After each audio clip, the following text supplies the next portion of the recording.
Hi friends, మామిడి పండ్లు, అరటి పండ్లు లేదా అవకాడోలు కొన్నిసార్లు చాలా త్వరగా పాడైపోతూ ఉంటాయి.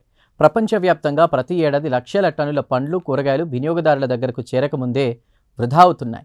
అయితే ఇప్పుడు సాధారణ మట్టితో ఈ సమస్యకు పరిష్కారం దొరికే అవకాశం కనిపిస్తోంది.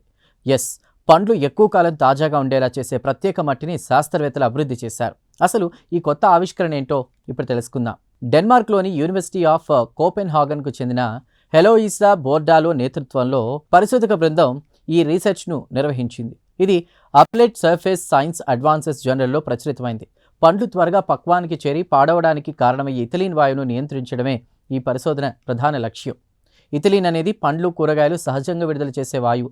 ఇది పండ్ల పక్వ ప్రక్రియను నియంత్రిస్తుంది. రవాణా లేదా నిల్వ సమయంలో మూసేసిన కంటైనర్లలో ఈ వాయువు ఎక్కువగా పేరుకుపోతే పండ్లు వేగంగా పక్వానికి చేరి చివరకు పాడైపోతాయి. దీంతో ప్రపంచవ్యాప్తంగా భారీ స్థాయిలో ఆహార వృధా జరుగుతోంది. ఇక ఈ సమస్యకు పరిష్కారంగా పరిశోధకులు సాధారణ మట్టిపై ప్రయోగాలు చేశారు. మొదట సహజ రూపంలో ఉన్న మట్టి కొద్దిపాటి ఇథిలీన్ను మాత్రమే గ్రహించింది.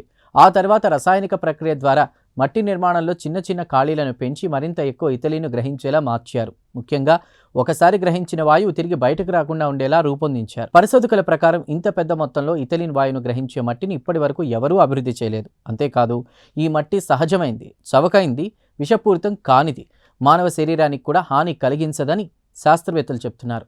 భవిష్యత్తులో ఈ మట్టిని చిన్న ప్యాకెట్లు లేదా పౌడర్ ప్యాడ్ల రూపంలో పండ్లు, కూరగాయల ప్యాకేజింగ్లో ఉంచే అవకాశం ఉంది.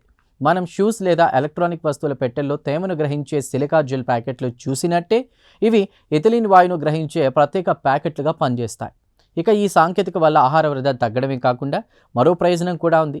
ప్రస్తుతం చాలా పండ్లు ముందుగానే కోస్తారు, ఎందుకంటే రవాణా సమయంలో అవి పాడవకుండా ఉండాలి కాబట్టి. అయితే ఈ కొత్త సాంకేతికత అందుబాటులోకి వస్తే పండ్లను మరింత ఆలస్యంగా, పూర్తిగా పక్వానికి చేరిన తర్వాత కోయొచ్చు. దీంతో వాటి రుచి, సువాసన కూడా మెరుగ్గా ఉండే అవకాశం ఉంది. చూసారుగా, సాధారణ మట్టిని ఉపయోగించి పండ్లు, కూరగాయలు ఎక్కువ కాలం తాజాగా ఉండేలా చేయడానికి శాస్త్రవేత్తలు కొత్త మార్గాన్ని కనుగొన్నారు.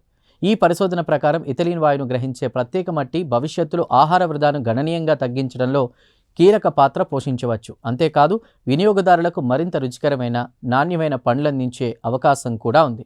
ఇక ఈ ప్రత్యేక కథనంపై మీ అభిప్రాయాలను కామెంట్ ద్వారా తెలపండి. వీడియో నచ్చితే లైక్ చేసి ఛానల్ను సబ్స్క్రైబ్ చేయండి. Thank you.